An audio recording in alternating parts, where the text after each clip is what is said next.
we talked about, and I want to, because it's very important. You mentioned to me when we were preparing to do the show about a 14-year-old that, I don't know, at this time you're working with this person.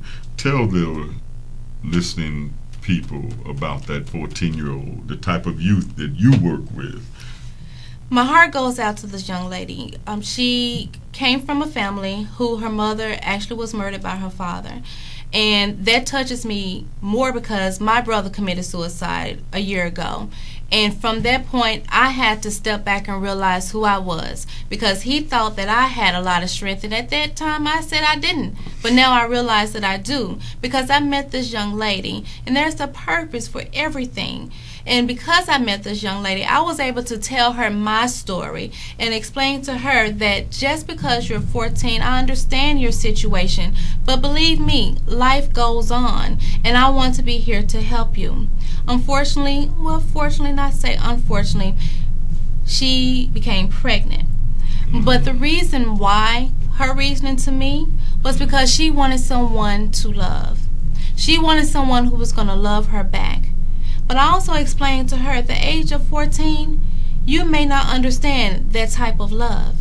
And you may not be able to handle that type of child love. Mm-hmm. She has family, and I wanted to make sure that I was going to be a part of that family, just the extended family, because that's what UCAN is all about. We want to become the extended family of our youth.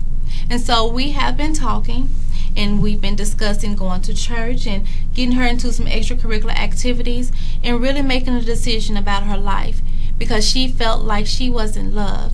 And her family that she already has loved her to death. Mm-hmm. But it's because she missed her mom that she wanted to be loved.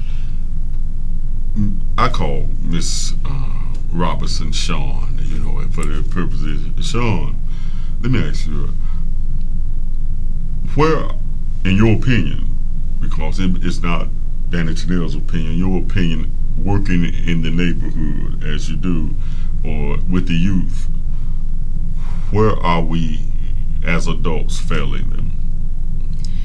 As adults, we are basically failing on talking to our kids.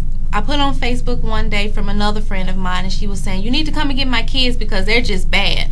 I said, well, when was the last time you had a date with your kids? She said, a date? I said, yeah. You have a date with your relationship.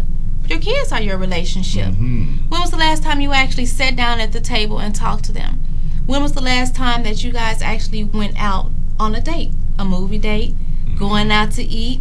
Coming home and playing a game, watching TV and falling asleep on the couch? When was the last time that you did that? And she sat there, she thought about it, and she was like, oh, okay, I guess I go on a date with my kids. That's important. Even with my 19-year-old, I tell people, I'm going out on a date. They was like, with who? My son, my kids. We go to the movies, we go out to eat, bowling, skating, whatever it takes to make them happy and to let them know that I'm here for you, that you don't have to go outside, because I want you to be able to trust me and understand where I'm coming from. So when you have to talk to me, you're able to do so and not feel afraid. Great. Let me ask you, how long have you been doing the UCAN organization? How long?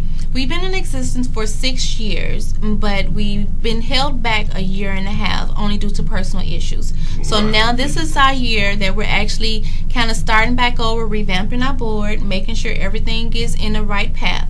Because one thing I don't want to do is go outside of God's path, because God is the one that's really making all this happen for us. I'm glad you don't hide your spiritual commitment to what you're doing. A lot of times when I'm in a heated debate, and I'm always into a heated debate somewhere, and those who debate with me know I'm going to burn. I won't let it go like a pit bull until I'm gone.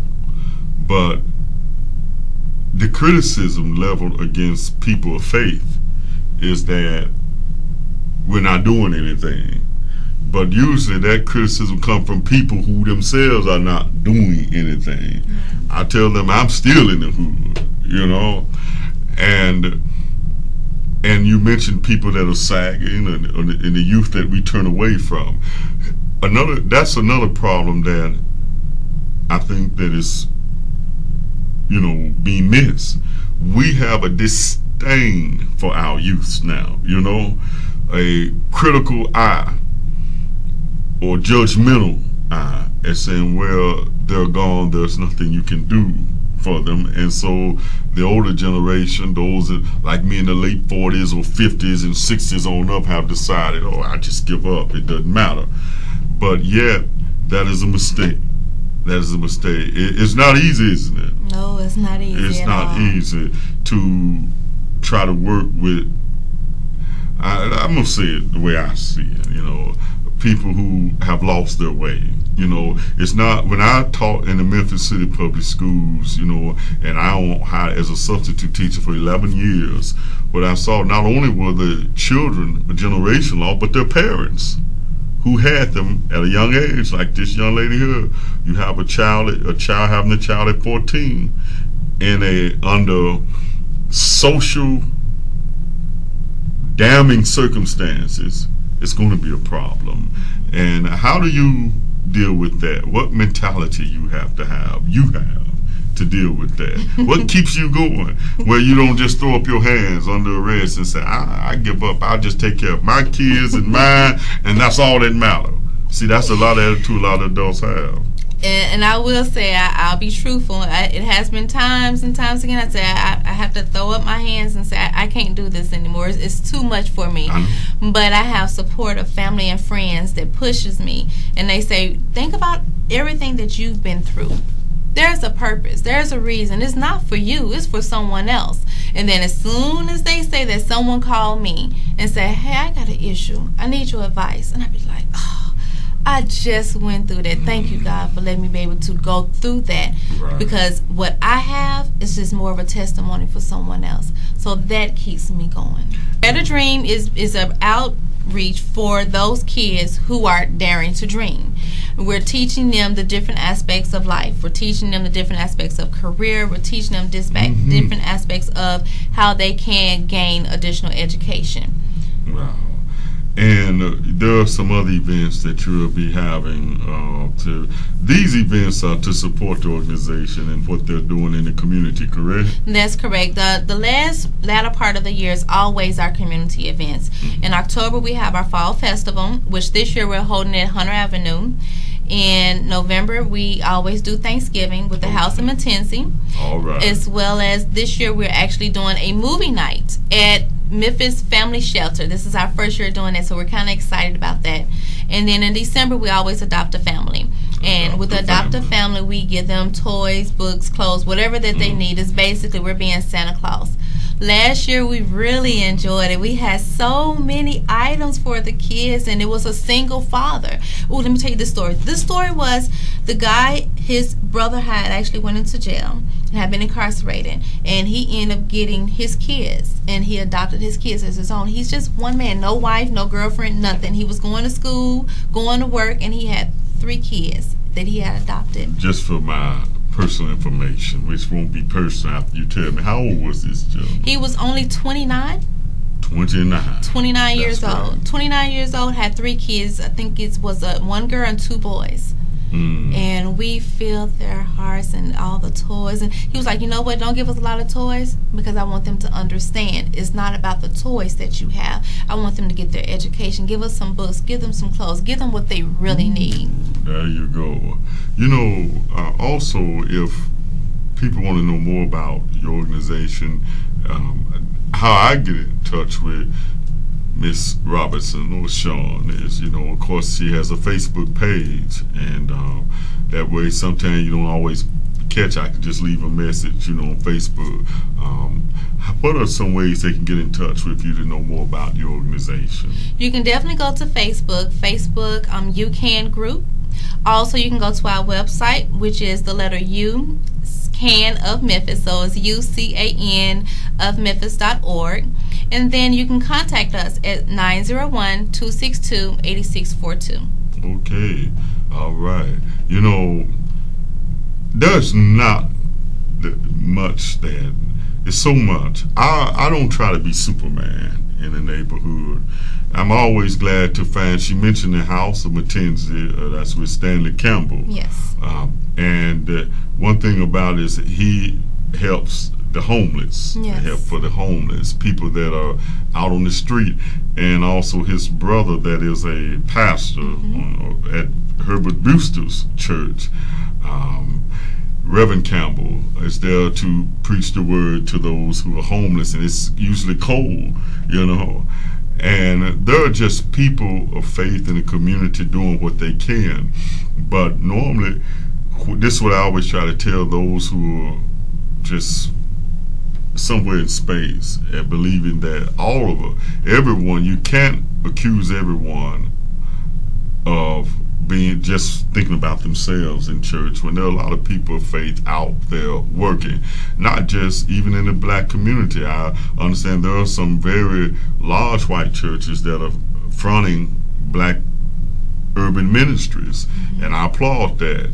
And for what it's worth, the Catholic charities that are out there, so many things, and we're barely making a dent. The overall effect of people who are suffering or hurting, and particularly among young people. And while my time is just, I got just enough time for one more question for you, Sean. What, if you were able to, this is a fantasy question, what would you eradicate that hurts the youth that you see? What would you get rid of if you could? Ooh.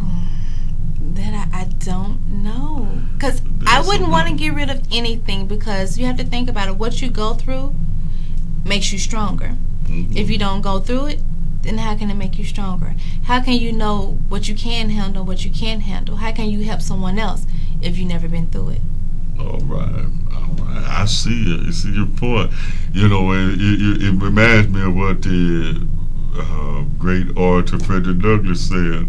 He said something similar, but he said it in his way, you know, that those who expect to gain freedom and yet disdain the struggle for freedom, people who want crops without plowing up the ground, they want rain without thunder and lightning, and they wanted the ocean without the awful roar of its many waters. And you're right, that's a good point. We have to go through in order to know what toughens us up to succeed in this life. Now, you know, my time is almost up, and I sure thank you for being an excellent guest, Ms. Robertson. Well, thank you for having me. And hopefully, don't forget, if I don't mess up, next Sunday, September the 30th, closing cocktails at 2952 Elmore Park at Eclectic Styles in Bartlett. I hope to see you there. All right. You know, what time will it From be? 2 p.m. to 6 p.m. From 2 p.m. to 6 p.m. And the purpose of that is to help it's a non-profit organization to help the troubled youth, some of the troubled youth in Memphis. I have to be serious here. It's a solemn thing. It's not easy. Our youth are in trouble, maybe more so than they have ever been. And society, this is what heats me up inside. We're becoming more and more heartless to helping those who are less fortunate than us. I got to leave with the saying of Dr. King. He said, I'm never all I ought to be unless you are all you ought to be. And you are never all you ought to be unless I'm all I ought to be.